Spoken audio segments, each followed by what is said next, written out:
My name is Reverend Alice Reid, and I'm here at Centers for Spiritual Living in Santa Cruz, and I'm happy to be broadcasting to you live from our sanctuary, where I hope you'll be able to join us, at least 30 of you, who are comfortable with social distancing and wearing masks. If you are, you're welcome to join us next Sunday. We ask you to get here no later than 10:15, and we ask you to make a reservation, so I hope you can join us for that.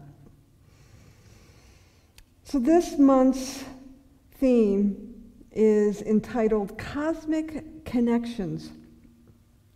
Sounds a little fluffy, doesn't it, given what's going on in the world?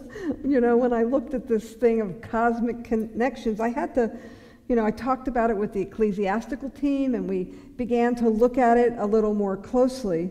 And I really believe that for me, and as we're going to carry this theme out throughout the month, when we talk about cosmic connections, we're not really talking about anything fluffy. We're actually talking about something really deep and powerful.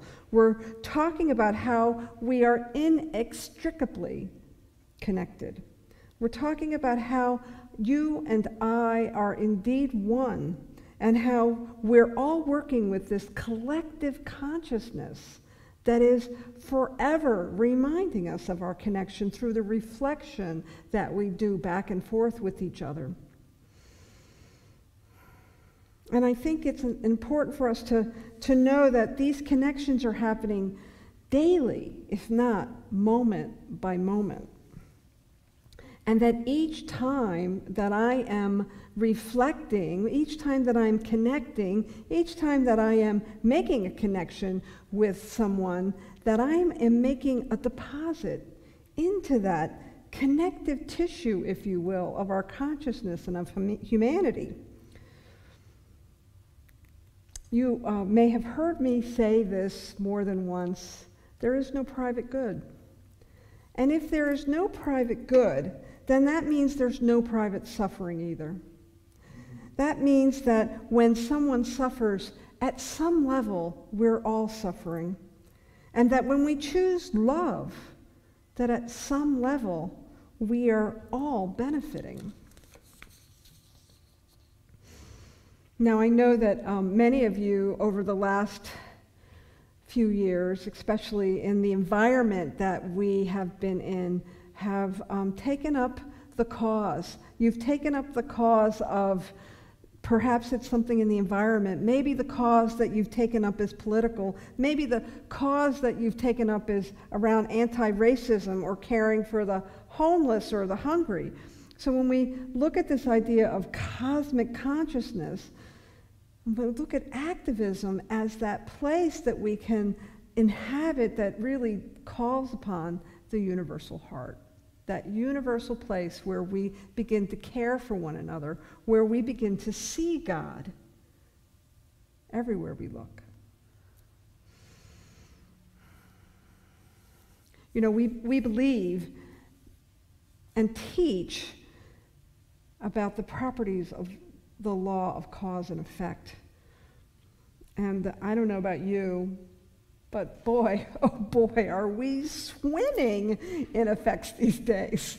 The hits keep coming, don't they? There's just always some new craziness that we have to deal with. This last week, we had the debacle of the first presidential primary. The first presidential debate. We had the president's diagnosis with COVID.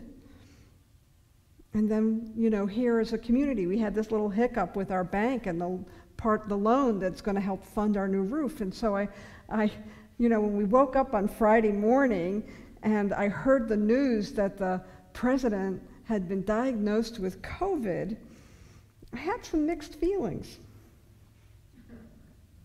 David turned to me and he said, "Oh my God, it's so 2020. I think that's going to be our phrase going forward, right? It's so 2020. I had wondered if this diagnosis was going to be used as a tactic in the election. And I had wondered a few other things that I'm too ashamed to admit publicly. And someone reminded me of the Buddhist practice of the 3 gates. Before speaking, pause and ask yourself, is it true? Is it necessary? And is it kind? Is it true? Is it necessary? And is it kind? And if it isn't, then it's not something that I need to bring forward. And so, centered again in love, I reminded myself that while I don't care for the behavior of our president, and while I find some of the choices that he makes completely unacceptable, I don't wish him harm. So I turn to that age-old loving kindness prayer. And I hope you'll join me right now in this simple little prayer. Mr. President, may you be happy. May you be healthy. May you be loved. And may you know peace. I read this morning that there was a prayer vigil outside of Walter Reid Hospital for the president, and I felt heartened by that because I know the power of prayer. And I know the power of moving our minds to this place of deep peace and understanding, of moving ourselves to this place beyond the knee-jerk reactions, beyond the places of disdain, beyond those places where we might want to complain or, God forbid, hate. And as I was thinking this morning about my remarks to you, it occurred to me that if hate is the great divider, then love is the great multiplier. And this love that I'm talking about, that's a great multiplier, it isn't a love that just accepts whatever's before us. It isn't a love that says it's okay to, be a child abuser. It's okay to do things that hurt other people. No, I'm not talking about that kind of love. I'm talking about a love that up-levels us so that when we actually do take action, when we actually are out in the world, when we are treating each other in certain ways, that love up-levels us so that we can smile on our brother and love each other. Those words in that song, they're not a trite, words. They're meaningful, that we can come to this place of finding love with one another. This is, I was saying before the service, I feel like, Spirit is my gym instructor, and it's just up-leveled the weights I'm working on spiritually. It's like, okay, which time to use the really heavy barbells now for some heavy lifting? Does anybody else feel this way? So one of my favorite quotes is by Marion Woodman, and she says, "Continuing to do pioneering sacred work in a world as crazy and painful as ours, without constantly grounding yourself in sacred practice, would be a little like running into a forest fire with only a paper tutu on." And, I came across that quote, I guess it was maybe a year or two ago, but boy, is it ever relevant now. Like, there's a lot going on, and we need to stay centered and grounded. We need that sacred practice. It's really important for us to stay centered so that we can move forward in a way that is powerful and potent and loving. And that's what I'm here to remind you to do. And I'm going to invite you to do a process with me this morning. And I want to warn you that it is a very deep process. It's called Ton Glen. And if you're not familiar with Ton Glen, it is really the work of the Bodhisattva within each one of us. And so I'm going to invite you to open up to your Bodhisattva, to that place in you, that Christ consciousness that knows how to love and knows how to do it in a powerful way. And so if you're willing, this practice is really a beautiful Buddhist practice of giving and receiving compassion.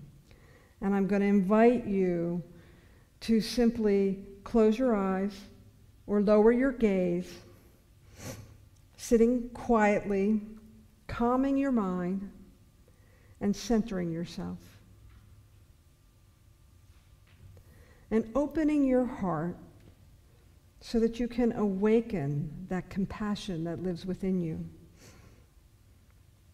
Imagine your heart is an infinite source of light, peace, compassion, and joy.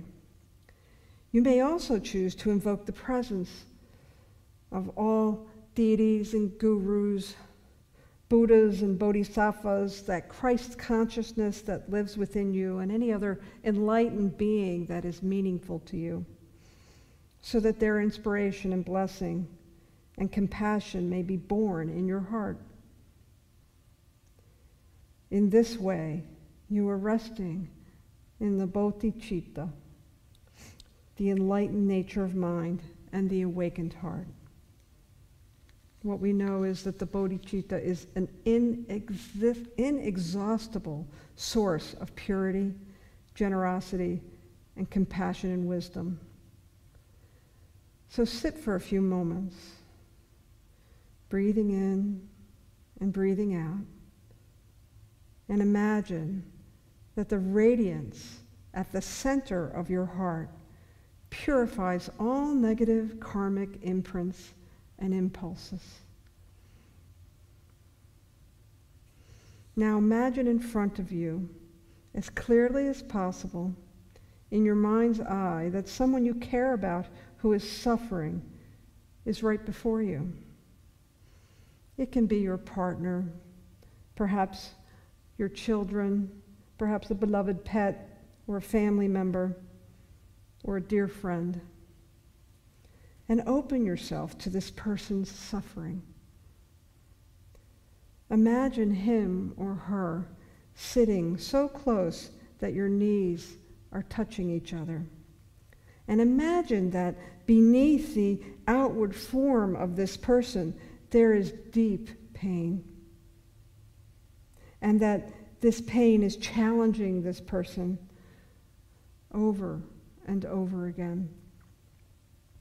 And allow yourself to feel fully connected with this person, aware of their difficulties, their pain, and their distress, remembering that you are grounded. You are grounded in the bodhicitta. You are grounded in your awakened heart. And imagine that all of their suffering comes out and gathers itself into a mass of hot, black, grimy smoke before you. Now visualize breathing in this mass of black smoke, seeing it dissolve into the very core of your heart center that has already been purified. The infinite radiant bliss, wisdom in your heart completely dissolves all traces of suffering, negative karma, fear, and selfishness, and purifies all of it as you inhale this suffering. Now invoke your enlightened heart, that bodhicitta place within you, and as you breathe out, imagine you are sending out the radiance of loving kindness, compassion, peace, happiness, and well-being to this person. See this brilliant radiance purifying all of their negative karma. Send out all feelings that encourage healing, relaxation, and openness. And do this with complete sincerity, remembering that as we do this, not only are we purifying their suffering, but we are also purifying our own mind and our own hearts, because the other person is actually been invited into your heart and into your mind. And know with a firm inner conviction that this person has been freed of suffering and negative karma and is filled with peace, happiness, and well-being. And as you continue this giving and receiving with each breath, again connect with the presence of all deities, gurus, that Christ consciousness, the Buddhas, enlightened beings, and the bodhisattvas within you.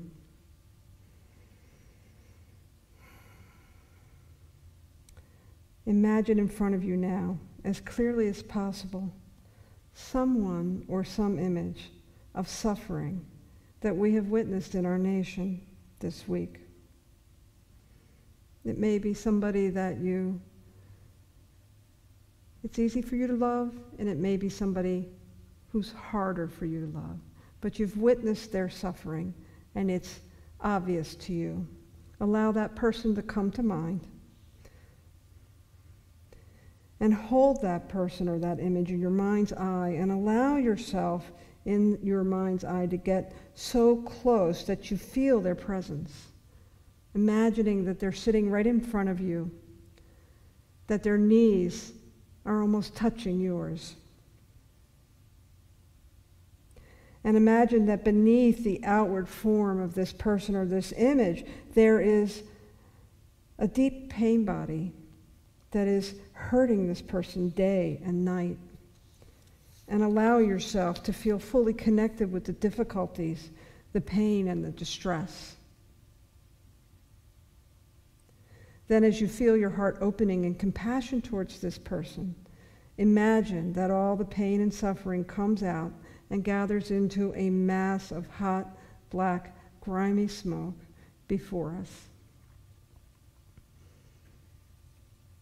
Now visualize breathing in this mass of black smoke, seeing it dissolve into the very core of your heart center that has been prepared for this, that has been purified for this, so that you may be part of their healing.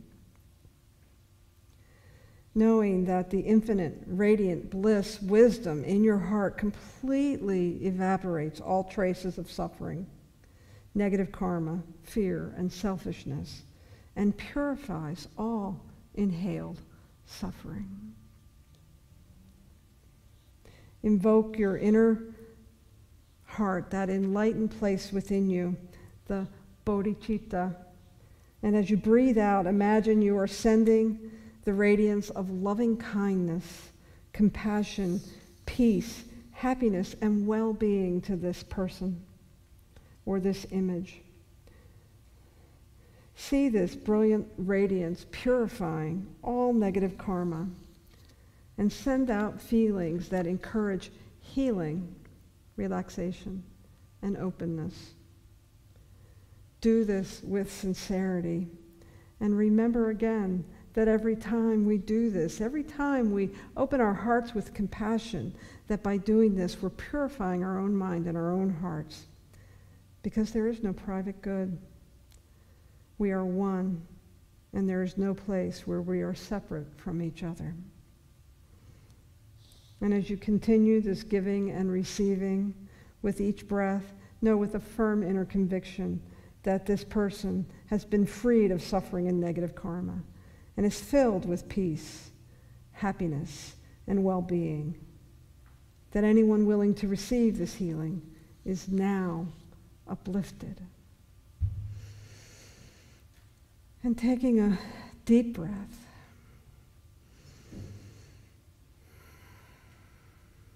feel the lightness in your heart as you have fully invoked your compassionate self, as you have allowed yourself to be used as a filter, if you will, a filter of compassion and love in a time when there is great suffering around us. And know that that power and that presence, that inner light that lives within you, has the power to change the world. And so, I invite you once again to take a deep breath and open your eyes when you're ready. Maybe place a hand on your heart. in gratitude. Gratitude for your willingness to be the place where healing happens. Gratitude for that power and that presence that moves in, as, and through your body. That you too are healed by this process. That any suffering that you may be experiencing has also been lifted by your willingness to lift the suffering of others. Tonglen is not a spiritual practice to be taken lightly. We really are invoking a powerful movement of compassion. And as I look around the world today, I can't think of anything we need more than love and compassion for each other. We are in the midst of great transformation. And that transformation doesn't happen when we are out in the world of effects. It happens at the level of cause. And at the level of cause, we need to invoke love. We need to invoke an open heart and a powerful mind so that we may be available to some greater good that wants to be known through all that we are experiencing in this 2020 time. So I want to thank you for being brave and courageous enough to do that practice with me. I want you to consider to do that practice often, to be used as a beautiful love filter as we move through these difficult times, and to allow yourself to not only be compassionate towards others, but to be compassionate towards yourself. So let's pray. I know that each one who has practiced the sacred movement of heart and mind through compassion, this thing we call Tonglen, that each one is lifted up, that there is a lightness among them, that there is a burden shared. For a burden shared is halved. And I know that as a spiritual community, we continue to hold each other in love and light, that we allow ourselves to be continually used by this love and this power and this presence that wants to experience life in the world by means of us. And so that I know that our nation has been lifted by this practice, as we individually have been lifted as well. And I give great thanks, knowing that as we move through our week, that we continue to draw upon this deep compassion, knowing that it is that tool, that spiritual tool, that practice that reminds us who we are and who we've come to be. I give great thanks for the power of this prayer. I give great thanks for the power of our practices. I give great thanks for the power of our community and our willingness to look up with our spiritual eyes and to continue to take the high road towards a world that works for everyone. I bless each one within the sound of my voice, and I simply release this with gratitude and a surrendered heart, knowing it is done, and so it is.